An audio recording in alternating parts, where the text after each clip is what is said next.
Hello coffee with mom family. आज हम अपनी फैमिली के साथ एक रोड ट्रिप पे निकले हैं जहां हम 3 बहुत ही ख़ास मंदिर के दर्शन करने वाले हैं और आपको इसके बारे में बताने वाले हैं। ये हमारी चाची सास गुस्साई हुई है, थोड़ा मुंह खुला हुआ है।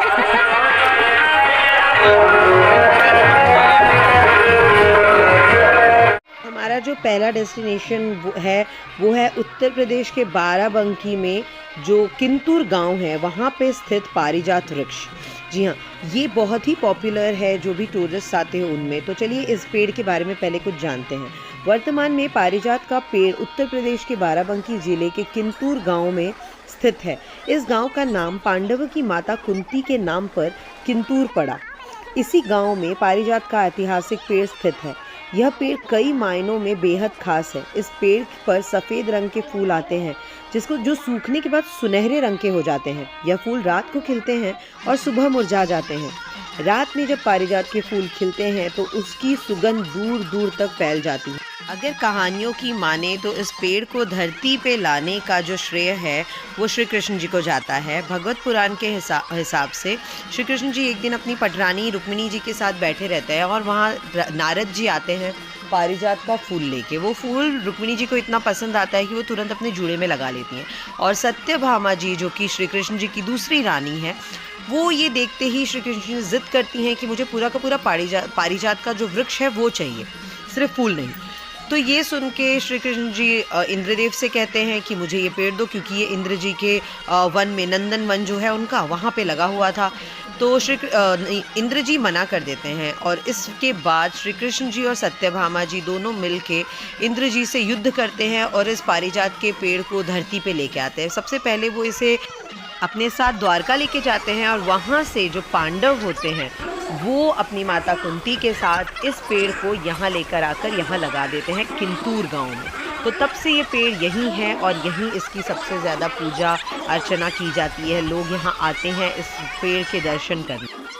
आज हम अपने पूरे परिवार के साथ यहाँ दर्शन करने इसलिए आए हैं ताकि हम अपने परिवार के साथ थोड़ा क्वालिटी टाइम स्पेंड कर सकें, सबके सब मिलके, और साथ ही साथ हमारा जो नेक्स्ट जनरेशन है, हमारे बच्चे, उन्हें अपने कल्चर से मिलवा सकें, अपने ट्रेडिशन से मिलवा सकें।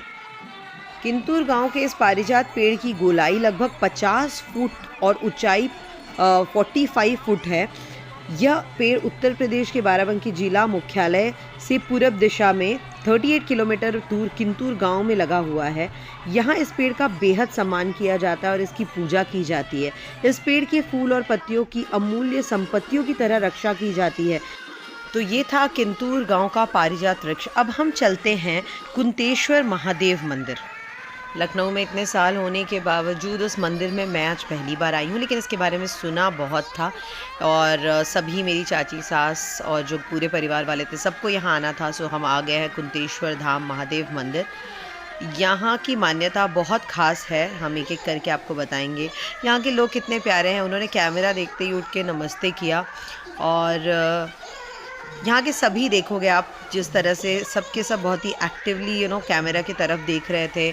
और आप एंड में देखोगे कि सेल्फी भी जब हम अपनी पूरी फैमिली के साथ खींच रहे थे तो वो भी उसका पार्ट बन रहे थे।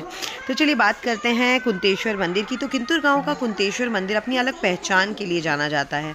माना जाता है कि यहाँ के शिवलिंग पर अदृश्य शक्ति रात 12 बजे के आसपास सबसे पहले पूजा अर्चना कर जाती हैं। इससे किसी का आज तक यहाँ के शिवलिंग का सबसे पहले पूजा अर्चना करने की ख्वाहिश पूरी नहीं हुई। यह रहस्य इस मंदिर को अहम बना देता है। मान्यता है कि इस मंदिर पर आज भी माता कुंती है। यहाँ मांगी गई हर मनोकामना पूरी होती है।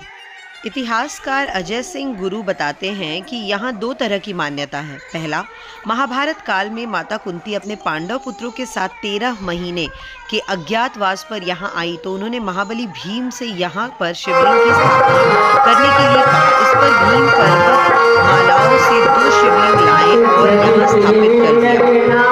वहीं दूसरा, शासक हर्षों की मां कंकसा ने शिवलिंग की स्थापना की।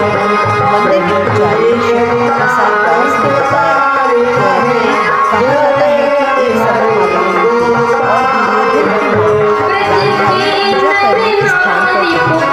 कथा के अनुसार यहाँ पर दोनों अपने पुत्रों की विजय की कामना करने लगे। इसमें आकाश में सूर्योदय से जो पहले प्रथम शिव अर्चना स्वर्ण पुष्पों से करेगा वह युद्ध में विजयी होगा।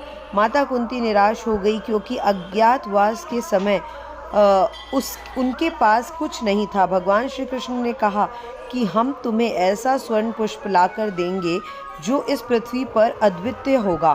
तत्पश्चात भगवान श्री कृष्ण इंद्र की वाटिका को गए और वहाँ से स्वर्णमयी आभा वाले पारिजात वृक्ष की एक डाल तोड़ लाएं और ग्राम बरोलिया में प्रत्यारोपित कर दिया। पारिजात के स्वर्ण पुष्पों से माता कुंती ने प्रथम शिव अर्चना किया और पांडवों का युद्ध में विजय मिला। तभी से कुंतेश्वर धाम और देव वृक्ष पारिजात दोनों अपने अस्तित्व को बनाए हुए हैं। तो ये हम बात करते करते पहुंच गए लोधेश्वर महादेव मंदिर। जानते हैं इस मंदिर के बारे में। तो इस लोधेश्वर महादेव मंदिर की स्थापना पांडवों ने अज्ञातवास के दौरान की थी। फाल्गुन का मेला यहाँ खास अहमियत रखता है। पूरे देश से लाखों श्रद्धालु यहाँ कांवर लेकर शिवरात्रि या शिवरात्रि से पूर्व पहुंचकर शिवलिंग पर जल चढ़ाते हैं। यहाँ अंदर कैमरा ले जाना मना था, इसलिए मैं ज़्यादा कुछ शूट नहीं कर पाई हूँ और बाहर का ही आप ज़्यादा देखोगे। लेकिन एक बार तो ये मंदिर जाना बनता है। और साथ ही साथ सबसे इम्पॉर्टेंट चीज़ है कि इतने पास है सब कुछ कि आप एक जगह जाओ और बाकी सारी जगह घूम लो। तो ये था हमारा फैमिली का एक छोटा सा ट्रिप जिसका हिस्सा हमने आपको भी बनाया।